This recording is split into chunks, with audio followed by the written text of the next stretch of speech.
Quel bon endroit où nous sommes ce matin. J'étais là, j'écoutais les chants de cantiques sur ma chaise. Depuis tant d'années que la parole de Dieu est donnée et prêchée, elle est aujourd'hui toujours d'actualité. Ça prouve que ton Dieu, bébé, est vivant. Et qu'il prend soin de chacun d'entre nous. Je ne sais pas si vous avez, vous, ce ressenti par rapport à ce qui se passe aujourd'hui. Je n'ai même pas besoin de vous le dire, vous le savez déjà. Tout est en train de prendre fin et ça, je n'ai pas besoin de vous le dire. Vous le savez déjà. Et lui, quand on voit quelqu'un, des fois, puis avant, quand on le voyait, il nous faisait un petit sourire. Aujourd'hui, il est triste. Les problèmes, difficultés de la vie. Ça veut dire que le Christ vient chercher son Église. J'ai aimé ce qu'il a dit, Boulette, l'autre jour, à Nicodème. Il avait dit un mot. Puis je dis, Seigneur, quelle vérité. Et Boulette avait dit à Nicodème, Nicodème, qu'est-ce que tu fais de ton petit terrain? Il dit, pourquoi? Il dit, je vais te l'acheter, t'es pas dedans. Et Nicodème a répondu, tu n'auras pas le temps de te mettre dedans. Le Christ viendra avant. Seigneur, j'aimerais qu'on le prie encore une fois. La capacité. Je vais simplement vous parler de lui. Aujourd'hui, je vous dis encore, et je l'avais dit encore l'autre jour, vous savez, on se renseigne beaucoup sur celui qui va prêcher. Et quand on dit, c'est qui le prédicateur qui va prêcher ce matin? Ou c'est qui va prêcher ce soir? C'est parce que déjà, on n'a plus envie de venir à la réunion. Alors, il faut qu'on cherche quelque chose, il faut qu'on cherche une excuse pour dire, ah, ben si c'est lui, je ne vais pas. Il ne faut pas regarder le prédicateur ce matin. Regardez-moi pas, moi. Je ne méritais rien du tout. C'est que derrière moi, il y a quelqu'un qui est plus important. Il s'appelle Jésus. J'étais comme vous, hein. J'ai galéré sur la terre. On dormit tous dans le même camion avec les enfants et tout. Qui aurait dit un jour, il y a quelqu'un qui va frapper à ma porte et puis il va dire, je ferai de toi un serviteur de Dieu. C'était pas possible pour moi, mais pour lui c'était possible. Alléluia. Mais quelle grâce que nous avons, nos prédicateurs, d'avoir été appelés par celui, le créateur de notre vie. Et puis aujourd'hui, avec les temps que nous vivons, on n'a plus le droit à l'erreur. Aujourd'hui, il faut au Seigneur. J'admire ce texte de la parole de Dieu. Et je le vis tous les jours. Où il est écrit ceci. Viens Seigneur Jésus, nous t'attendons. Qui c'est qu'attend Jésus? En vérité, la vie, la plus qu'elle découle, plus qu'elle est mauvaise, il n'y a rien de satisfaisant. Seigneur, en vérité, je vous le dis, si ça pourrait se passer là pendant cette réunion, que le Christ vient chercher son Église, je lève ma main et je dis oui. En vérité, parce que nous sommes appelés à quoi? Tout ce qu'on a vécu, tout ce qu'on a fait,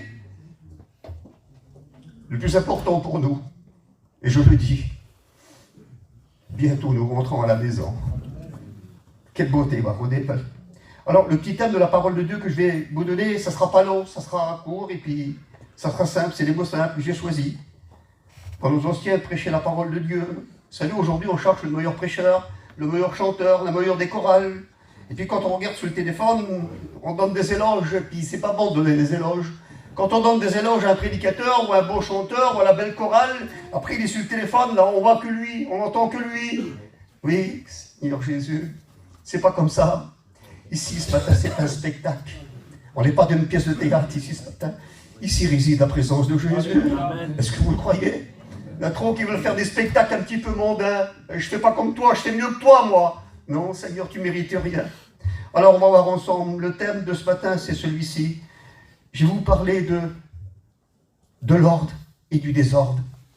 Il y a une grande différence entre l'ordre et le désordre. Vous avez vu comme c'est beau, quelqu'un qui a de l'ordre chez lui. Quand il nettoie bien ses petites affaires, on dit, Seigneur, il n'a pas d'ordre, lui là, quelle beauté. Et un chrétien, dans son cœur, il doit avoir de l'ordre. Écoutez, Jésus lui-même, la Bible dit ceci dans Matthieu 21, 12, un jour, il est dit qu'il va entrer dans le temple, et puis c'est à ce moment-là que le Seigneur a eu sa plus grande des colères. Il va entrer dans le temple, et il va renverser toutes les tables, puis il va dire ce mot, qu'est-ce que vous avez fait? Mais qu'est-ce que vous avez fait? Vous avez fait de ma maison de prière une caverne de voleurs. Je ne pense pas qu'il y a des voleurs parmi nous ce matin. Je ne pense pas qu'on est venus pour se regarder les uns et les autres. Je ne pense pas qu'on est venu pour dire du mal des uns et des autres. On est venu pour le remercier ce matin. Est-ce que vous êtes d'accord ce matin?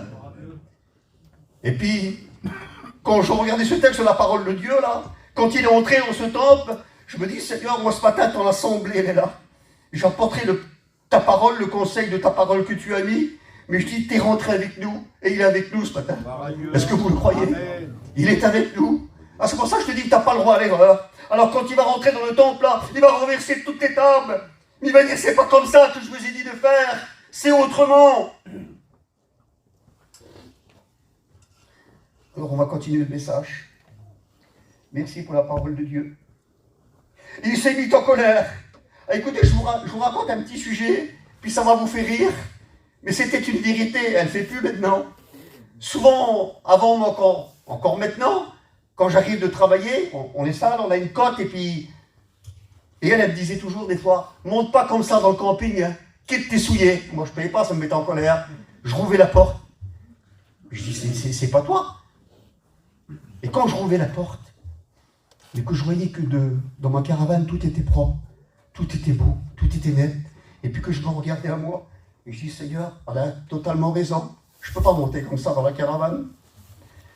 On n'entre pas dans la maison de Jésus avec un vêtement souillé.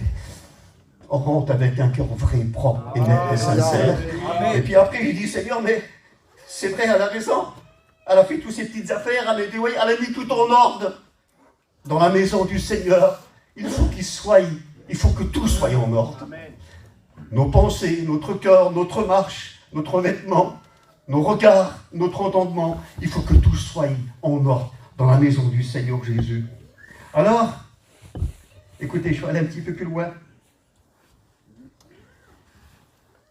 Moi, je me suis mis en colère lorsque ma femme m'avait dit ceci. Ne monte pas comme ça dans la caravane. Alors, il a fallu que je fasse un effort. Et puis, ça a marché. Voulez-vous ce matin qu'on fasse un effort pour Jésus? Alors, on va rentrer dans quelques petits détails ce matin. Dans 2 Timothée, chapitre 2, verset 15, il est dit ceci. Et puis, je ne comprenais pas pourquoi que le Seigneur, il dit, puis il dit encore ce matin. Il va dire, fouet, oui, Seigneur. Efforce-toi de te présenter devant Dieu comme un homme éprouvé. Un homme qui n'aura point à rougir devant son maître. Ça veut dire que je n'ai pas atteint le but encore, moi. Vous n'avez pas atteint encore le but, vous. Le ciel, il n'est pas ouvert encore pour vous, ni pour moi. Il va dire, fouet, tu as les efforts à faire. Tu as les efforts à faire. Frère, tu as les efforts à faire. Sœur, tu as les efforts à faire. On n'a pas atteint encore le but du ciel. Il dit, efforce-toi. Tu as besoin d'efforts pour y arriver. Sinon, tu n'y arriveras pas. Il dit de te présenter devant lui, pas avec les mains vides. Alors, si je te pose la petite question ce matin, qu'as-tu à lui donner aujourd'hui avec tes mains? Qu'est-ce qu'il y a de bon dans tes mains? Et vous allez comprendre la parole de Dieu. Je vais être simple dans les mots ce matin. Il va dire, comme un homme éprouvé.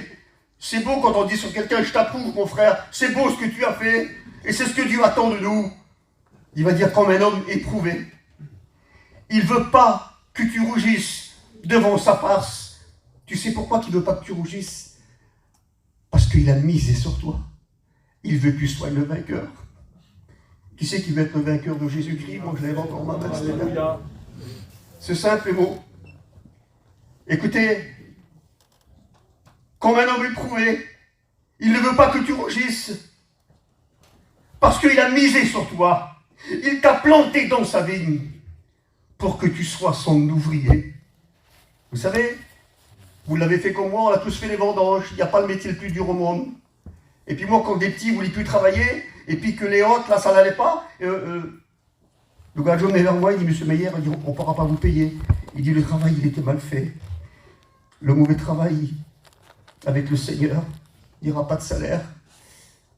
Et la Bible dit que l'ouvrier mérite son salaire. Le salaire du ciel, je le veux ce matin. Alléluia. Il t'a planté dans sa vigne. Et il attend ton travail pour t'éprouver. Il ne veut pas que tu aies honte. Il ne veut pas que tu rougisses devant lui. Alors écoutez, la petite question, elle est celle-ci ce matin. Si vous dites que la vie chrétienne, on l'entend beaucoup tous les jours, ça. C'est dur. C'est dur la vie chrétienne. C'est vrai que c'est dur la vie chrétienne. Ne soyez pas découragés quand la vie chrétienne elle est dure. C'est que vous êtes dans le plan de Dieu. Parce que si tout devient facile, si tout nous tombe du ciel, on va dire Seigneur, mais c'est pas compliqué. Les vents contraires nous font avancer vers Dieu.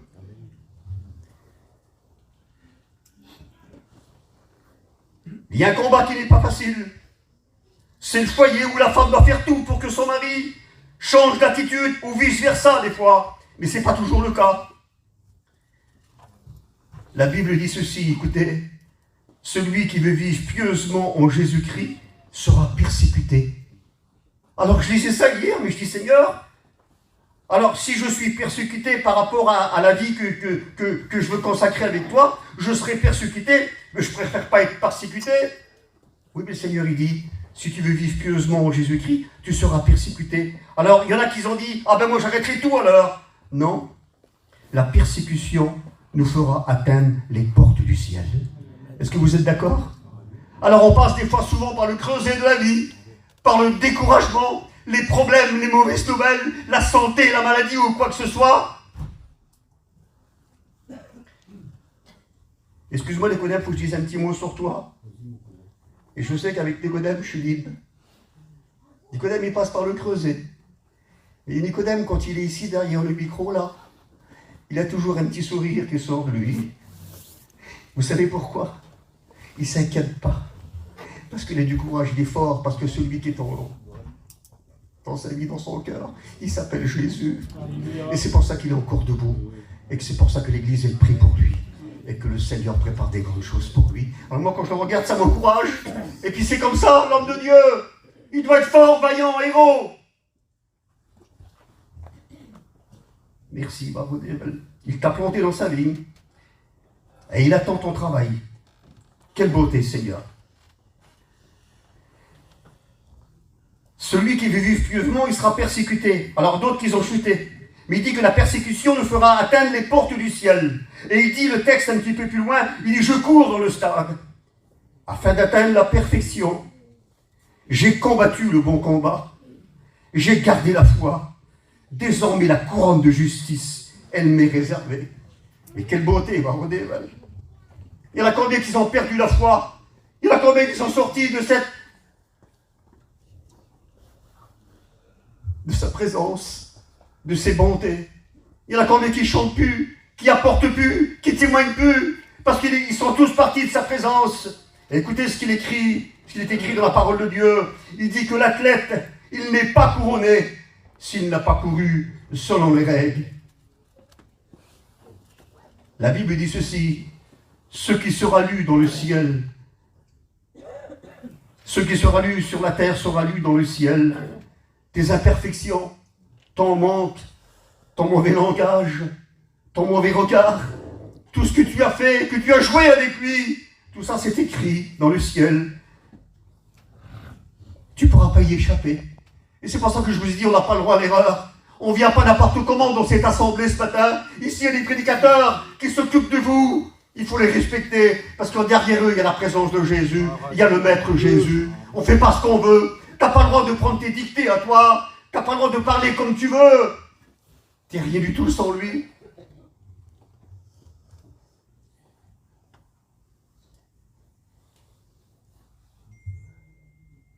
Que tu n'aies pas à rougir devant sa face. Il n'a qu'un mot à te dire, lui. Viens, bon et fidèle serviteur. Entre dans la joie de ton maître. Et puis quand je regardais ça hier soir, que je lisais la parole de Dieu, mais je dis, Seigneur, est-ce que je vais l'entendre, moi, ce mot, moi qui prêche la parole de Dieu? Sommes-nous sûrs de pouvoir l'entendre, ce mot? Il y en a qui ne l'entendront pas, ce mot. Viens, bon et fidèle. Parce qu'ils ont été infidèles dans toute la durée de leur vie. Ils ont été un jour fidèles et le lendemain infidèles. Ils n'ont pas progressé, ils n'ont pas avancé. Ils ont fait ce que le texte que je vous ai dit, le premier. Vous avez fait de ma maison de prière une caverne de voleurs. Vous avez fait ce que bon vous semblait. Vous avez choisi ce que bon vous semblait. Hors portée par rapport à ma parole. Il y en a qui ne vont pas l'entendre. Quelle tristesse de ne pas entendre ce mot. Viens bon et fidèle. Je voudrais l'entendre ce mot. Tu veux l'entendre ce mot? Viens bon et fidèle. Mais Seigneur, j'ai pas fait grand-chose. J'ai pas fait grand-chose. Tu as été fidèle pour peu de choses et ça suffit pour Dieu. Quelle beauté ta présence, Seigneur. Mais c'est qui les infidèles, Seigneur, alors? Parle-nous des infidèles. Apocalypse 2,4, il dit ceci. Ce que j'ai contre toi. Tu as quelque chose contre moi, Seigneur? Tu as quelque chose contre l'Église ce matin? Oui, il veut dire ce que j'ai contre toi. Et pourtant, tu es à la réunion ce matin. Il veut dire ce que j'ai contre toi, c'est que tu as abandonné ton premier amour que tu avais pour Dieu. Il y en a combien qui l'ont abandonné, qui l'ont mis de côté, qui sont occupés de leurs propres affaires à eux, en disant, Seigneur, c'est pas grave, j'irai à la réunion, je peux faire ce que je veux, mais il n'y a plus d'amour, il n'y a plus ce dialogue, il n'y a plus ce contact avec lui. On ne lui fait même plus confiance aujourd'hui. On préfère aller ailleurs et sortir de l'église de Dieu. Alors, Seigneur, si je sors de ton église, si j'abandonne mon premier amour, il se passe quelque chose. Il va dire, oui, il se passe quelque chose. Qu'est-ce qui se passe la première chose quand on abandonne le Seigneur? La première chose, c'est que tu vas perdre l'amour que Dieu avait mis dans ton cœur. Et quand on perd l'amour, tout décline derrière. C'est fini. Il n'y a plus de sûreté, il n'y a plus rien, on ne s'aime plus les uns les autres. Il y a une dégradation spirituelle qui se fait. Et après, Seigneur, tu vas perdre la communion. Et quand on perd la communion, on perd les réunions, on ne peut plus s'assembler. On n'est plus dans le temple, on n'est plus là pour le louer, on n'est plus là pour le prier. On fait ce compte bon nous semble, on rentre, on sort. Tu vas perdre l'amour, tu vas perdre les réunions, et tu vas perdre la patience. Il y a beaucoup qui ont de la patience aujourd'hui. Hein. On regarde la montre, on regarde l'heure là-bas. Là. Il n'est pas là pour chanter, lui. Il n'est pas là quand il prêche, lui. On ne le connaît pas, il parle trop longtemps, alors on l'attend plus. Alors vous savez qu'est-ce qui se passe des fois, souvent de fois, hein, ça se fait dans toutes les églises, ça. On entre ici à la réunion, là, on se met toujours à la dernière place. On dit, comme ça je pourrais sortir le plus vite. Non, ici réside la présence de Jésus. On a le temps ce matin. Vous savez, on a pour chacun d'entre nous une habitude, hein, et j'en suis sûr que ça marche comme ça. Quand on vient à la réunion, ici, on a chacun sa chaise, on se met là, on se met là. Et puis on dit, c'est bien. Oui, écoute. Je te donne un petit conseil, change tes habitudes. Si tu as l'habitude de te mettre toujours derrière, au fond, ben, la prochaine fois, mets-toi, assis-toi devant, tu vas changer ton habitude. Et ton âme devant le Seigneur, elle sera beaucoup meilleure. Il faut changer nos habitudes, il faut changer notre comportement, et c'est ce que Dieu veut. Il veut qu'on progresse. Il veut qu'on progresse, il ne veut pas qu'on périsse. Il ne veut pas qu'on soit pauvre, il veut qu'on soit riche. Est-ce que notre Dieu est riche ce matin? Il est riche, et sa richesse, il veut la partager avec toi ce matin. Tu vas perdre la patience. Toujours énervé, c'est pas normal qu'un chrétien est toujours énervé, et tu rentres dans le temple, qu'avez-vous fait de ma maison de prière une caverne de voleurs? Tu vas perdre la prière. Ah, il n'y a plus beaucoup qui prient maintenant. Et pourquoi tu pries plus? C'est dommage. La prière, c'est celle qui est en train de te tenir debout. C'est quoi qui te tient debout à toi, petit là? C'est pas la prière. Tu ne serais pas là. À vous les frères, à vous les sœurs, c'est qui vous tient debout? C'est qui vous donne la force quand on apporte un message de Dieu? C'est la prière. Je n'ai pas dormi de la nuit, moi, parce que je m'inquiète. Mais je dis, Seigneur, je ne mérite pas de prêcher ta parole. Je priais toute la nuit, parce que je dis, Seigneur, je ne parle pas de n'importe qui. Je parle de toi, du Créateur de l'univers, le Créateur de la terre, le Créateur de ma vie à moi. C'est lui qui a planté le cœur que j'ai ici. Et si je respire, c'est à cause de lui. Quelle beauté, si je vois, c'est à cause de lui encore. Tu vas perdre le zèle que Dieu t'avait donné. Tu vas perdre la joie de lui appartenir. Tu vas perdre ton témoignage. Quelle tristesse lorsqu'on a perdu un témoignage devant les uns et les autres, et puis que les gens nous voient un petit peu que notre vie allait chambouler, et puis qui dit mais c'est pas possible, il n'était pas comme ça hier, il n'était pas comme ça avant-hier. On a perdu le témoignage, on ne dégage plus l'odeur du Christ. Tu vas perdre la sagesse parce qu'on devient agressif, on devient méchant. Quand tu perds la sagesse, tu perds la foi. Et si tu viens jusqu'à en perdre la foi, tu perdras ton salut. Quelle tristesse d'avoir monté à un beau stade avec le Seigneur, d'avoir gravi les barreaux, gravi l'échelle, et à un moment donné, tout s'écroule. Tu perdras ton salut que Dieu t'avait donné gratuitement. La Bible dit ceci: ne néglige pas un si grand salut. Tu n'es rien sans sa volonté. Qui d'entre nous méritait d'être sauvé? Personne, personne. Vous savez pourquoi? Parce que dans 1 Samuel, chapitre 2, verset 8, il est dit ceci. Il dit, pécheur, misérable. J'étais un pécheur, j'étais un misérable. Et la Bible dit ceci, qu'il m'a pris à moi. Il l'a pris à chacun d'entre vous, à vous les frères, à vous les sœurs. Et puis vous savez qu'est-ce qu'il a fait? J'étais moi dans la boue du péché. J'étais sur un tas de fumier et ça sentait pas bon. Il m'a pris, il m'a lavé et il m'a ranimé. Vous n'avez pas envie de lui dire merci? Votre vie qu'il y avait auparavant, là, quand vous étiez en train de chanter, de danser, de vous enivrer, elle n'était pas belle, vous étiez dans un tas de fumier, vous étiez dans la boue. Et lui, il a dit, j'ai compassion de toi, je vais te retirer de ce fumier de la boue, et je ferai de toi un serviteur de Dieu. Vous n'êtes pas fiers ce matin? Ranimé, parce que nous étions morts à nos péchés. La Bible dit ceci, écoutez, telle voie paraît droite à un homme, mais son issue, c'est la mort. Mais à travers la mort de Jésus, la Bible dit, il nous a donné la vie par amour. Mais quelle beauté, Seigneur Jésus. Alors écoutez, là je rentre dans le petit détail maintenant. Je ne suis pas trop compliqué, quelques petites minutes et après je vais arrêter. On a préparé, je l'ai fait, chacun d'entre nous.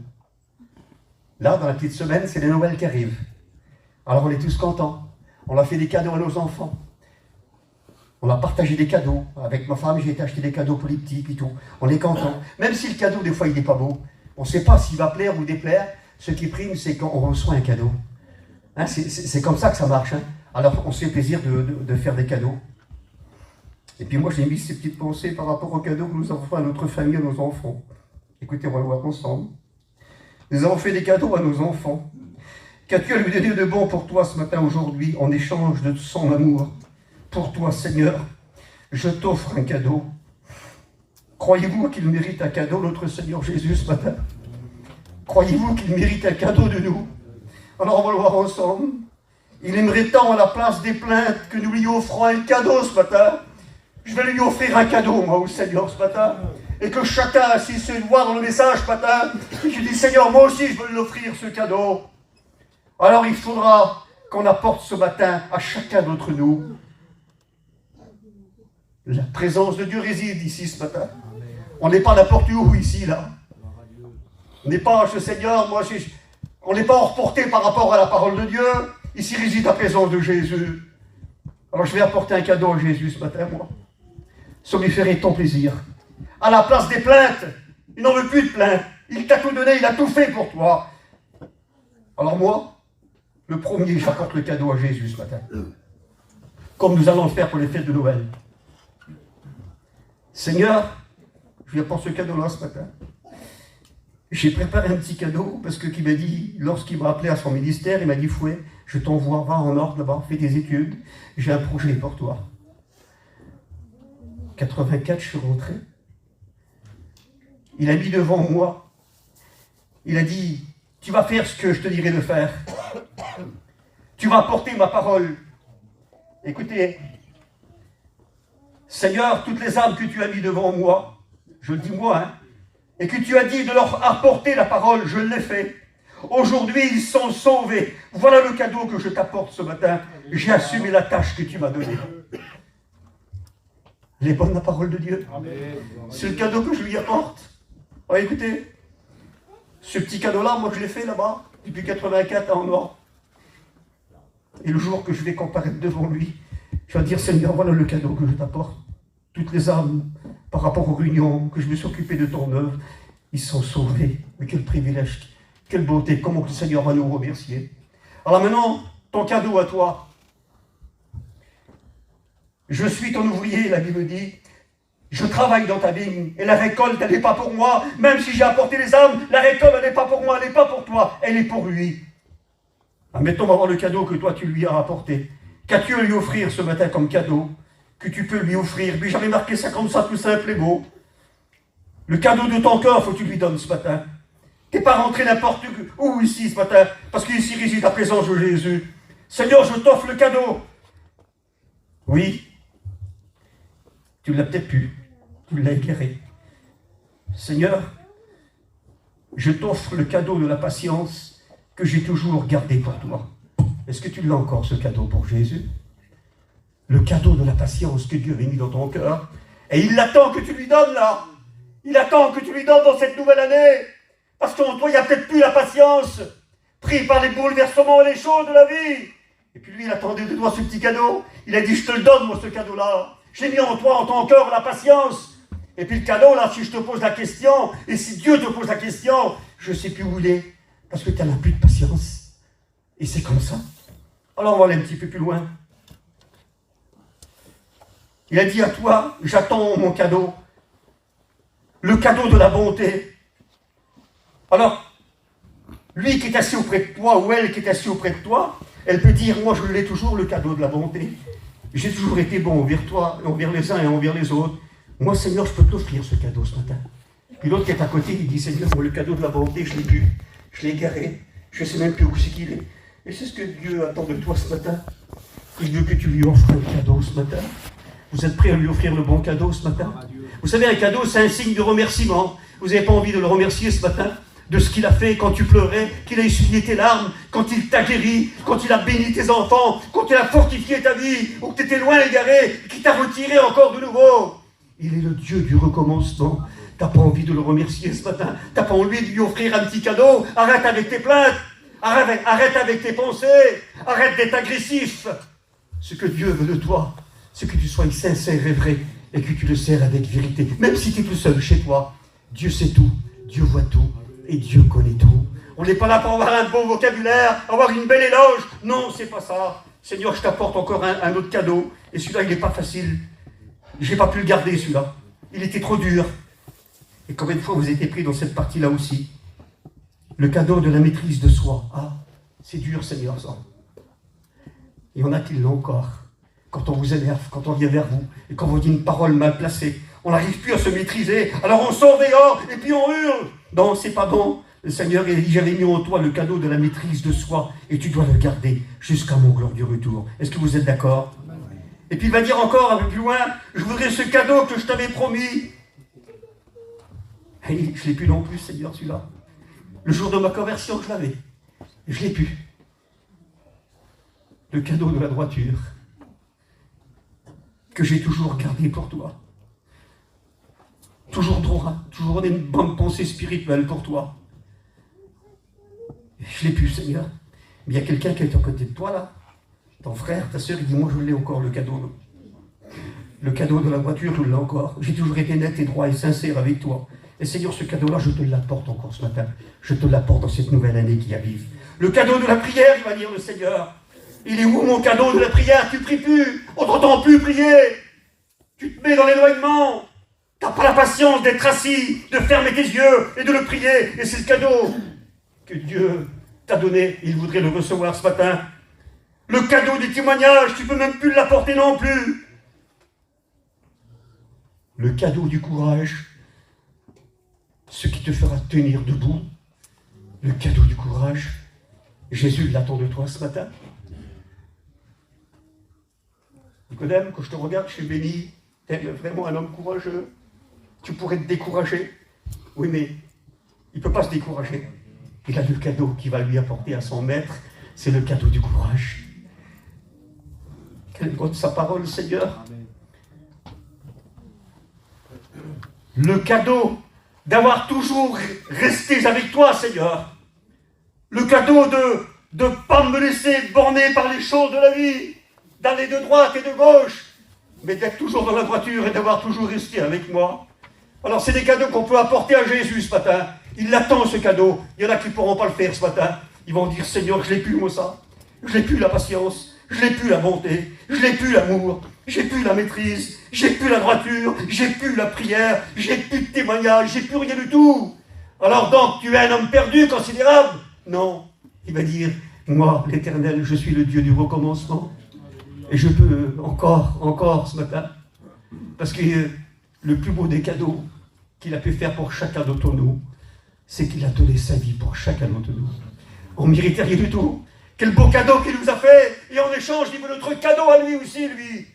Par rapport à notre degré de foi, de notre comportement, de notre parler, de notre regard, à être un homme sincère, à être vrai. Pas dire n'importe quoi. Pas faire n'importe quoi. Quand on passe dans une rue, quand on parle avec, je sais pas, dans un magasin, on ne fait pas n'importe quoi. On fait ce que Dieu nous dit de dire. Et puis comme ça marchera. C'est le plan de l'Éternel, ça. On n'a pas le droit à l'erreur aujourd'hui. Parce que tout ce qui est écrit dans la parole de Dieu, là, c'est la vérité. Alors moi, quand je lis la parole de Dieu, quand je la regarde, vous savez qu'il y a certaines personnes, parce que ça, c'est toute écriture qui est inspirée de Dieu. Il y a beaucoup, le peuple manouche, il s'écrit une Bible manouche, lui. En voulant dire, là, le verset là, c'est trop dur. Je ne peux pas, moi. Une Bible manouche, ça n'existe pas. Ça, c'est la parole de Dieu. C'est la Sainte Bible. On n'a pas le droit à l'erreur. Ce qui est écrit sur la terre sera écrit dans le ciel. Et puis vous savez, il a des preuves, le Seigneur. Il a des preuves contre moi. Il a des preuves sur chacun d'entre nous. On n'a pas le droit à l'erreur. Il va dire tel jour, telle date, telle minute, telle année. T'as fait ça, t'as fait ça, t'as fait ça. Seigneur, je le savais, moi. Si tu le savais. Alors ce matin, moi, je veux lui apporter le cadeau de la bonté, le cadeau de la vérité, le cadeau de la sincérité, le cadeau de la délivrance, le cadeau de mon salut que tu m'as donné, Seigneur. Il y en a qui ne croient même plus que le Seigneur va revenir. Il y en a qui font ce qui bon nous sommes. Là, dans quelques jours, c'est le réveillon. Il y a certainement qu'il y en a qui vont dégrader et qui vont dire c'est rien du tout. Ne faites jamais cette chose, Baron Devel. Ne la faites pas surtout, cette chose-là. On ne sait même pas si on va arriver jusqu'à Noël. L'événement du Fils de Dieu est proche, où Dieu vient chercher son Église. On n'a pas le droit à l'erreur, on ne fait pas ce qu'on veut. Alors on est là parce qu'on veut faire plaisir à la famille. Alors on mange le petit repas. Et puis après, il y a un petit peu de poisson. C'est rien ça. Ouais, c'est rien. Mais ce n'est pas ton endroit. Ton endroit ici, c'est ce matin ici à la Réunion.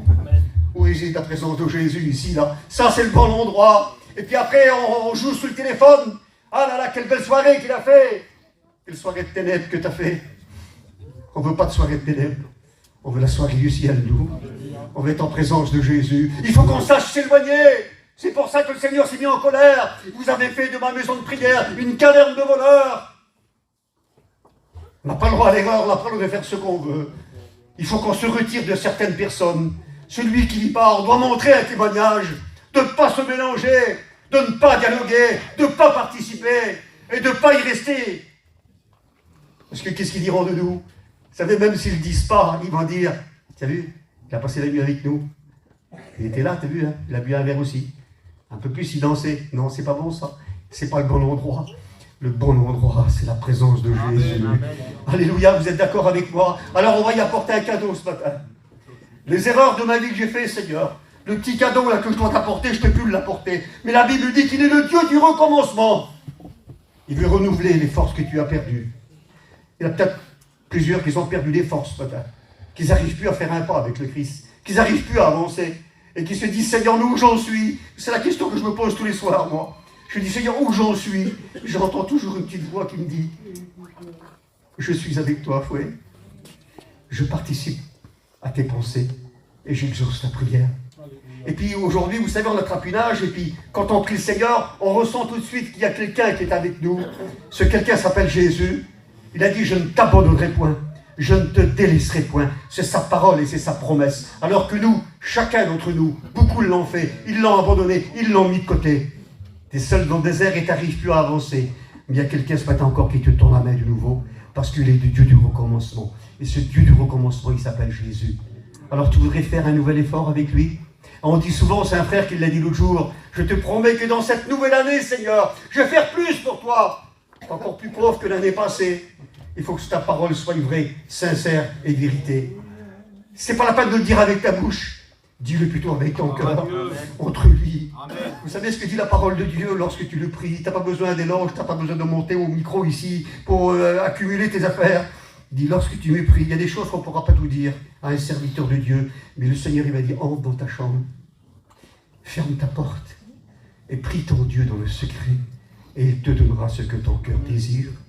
Tu as un désir de recevoir quelque chose ce matin? Ah, vous savez qu'est-ce qu'on va faire? Je ne vais pas aller plus loin. On va baisser la tête. On va rentrer dans la chambre ce matin. Ça veut dire en contact avec lui. Si tu as fait des erreurs, tu n'as même pas besoin de prier à haute voix. Dans le calme et la confiance, que sera ta force? Il veut répondre à ta prière ce matin. Seigneur, nous sommes devant